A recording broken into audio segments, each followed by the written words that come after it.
Для любого народа здоровье считается самым большим богатством, а для чеченцев, проживающих в горных районах, это еще и простая необходимость. В Чеченской Республике большое внимание уделялось ловкости, физической подготовке и смекалке. Довольно часто устраивались спортивные состязания, а самым любимым видом соревнований были и остаются скачки. Это удивительное и захватывающее зрелище не оставляет равнодушным никого. Именно поэтому подготовка наездников начиналась в раннем детстве.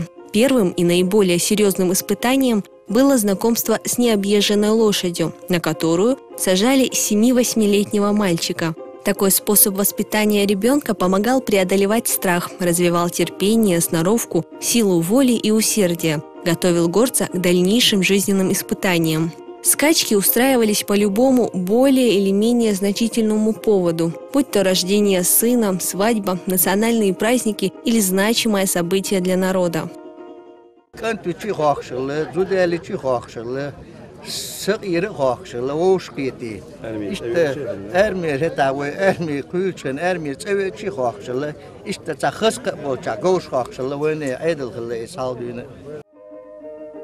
Существовало несколько видов соревнований – скачки по кругу, где количество кругов было нечетным, или на длинные дистанции.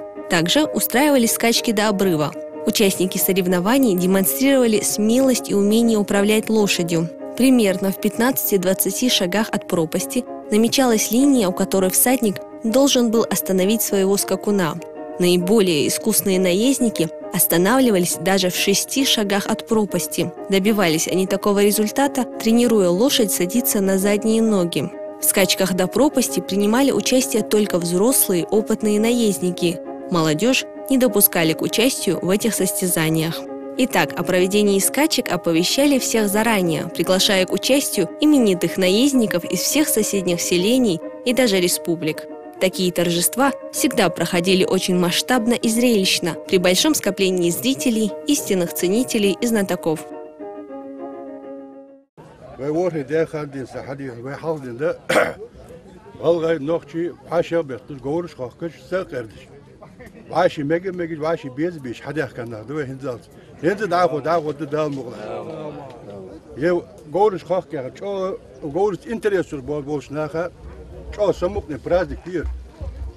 Как и у любого спортивного состязания, в скачках были свои строгие правила, которые нельзя было нарушать.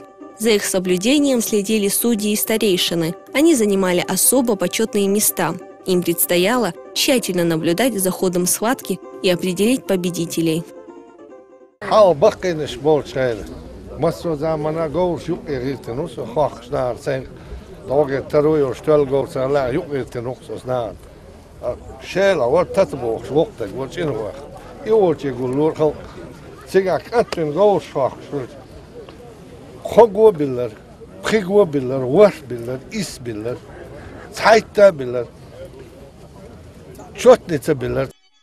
Тройка лучших получала ценные призы. Это бурки, папахи, медный кувшин для воды и даже серебряные кинжалы и пояса. Сегодня, как и прежде, традиция проведения скачек сохранилась в своем первозданном виде.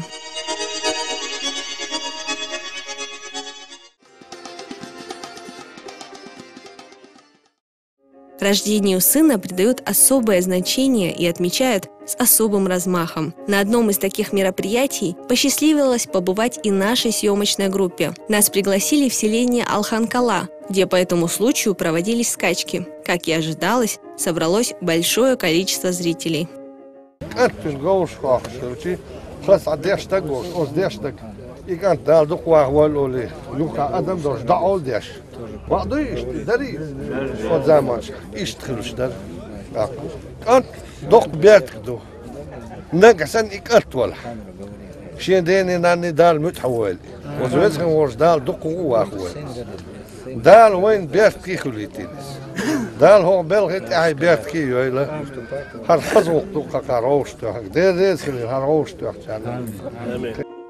Всего нужно было преодолеть 9 кругов. Состязание оказалось напряженным. Первые двое участников вырвались далеко вперед от остальных. И, казалось бы, борьба идет лишь за 3-е место. Но на 3-м кругу вторая лошадь вырвалась вперед. Бывший лидер скачек сошел с дистанции. И в итоге победу между собой разделили следующие участники.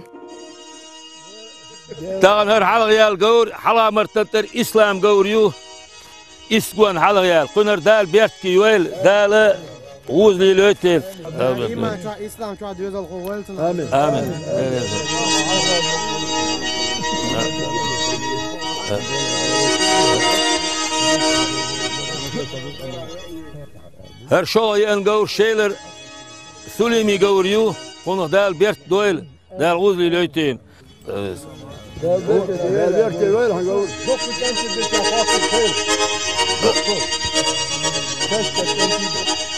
Her qozayan gavura tözniş estiyu dal bert ki yoyl kunar uzli löytsuver. Dal bert ki ha gavur yoyl uzli löyla.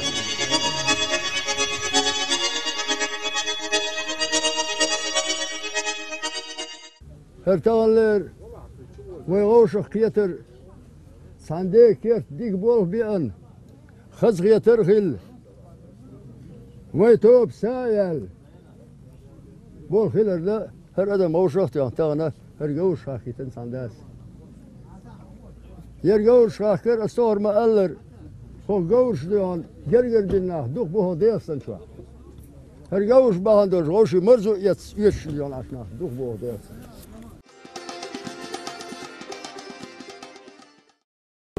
Вот такие красивые скачки устраивались и ранее, и хорошо то, что мы эти традиции возродили.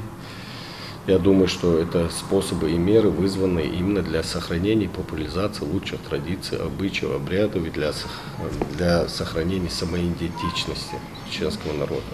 Конечно, сейчас нам не требуется содержать конюшни или даже лошадь. Для передвижения мы используем автомобили, общественный транспорт, но это никак не повлияло на наше отношение к животным, на нашу любовь к преданным и благородным лошадям. Скачки, которые периодически проводятся в Чеченской Республике, прекрасное тому доказательство. Это как один из способов сохранения культуры народа, традиция, которая, не претерпев никаких изменений, дошла и до наших дней.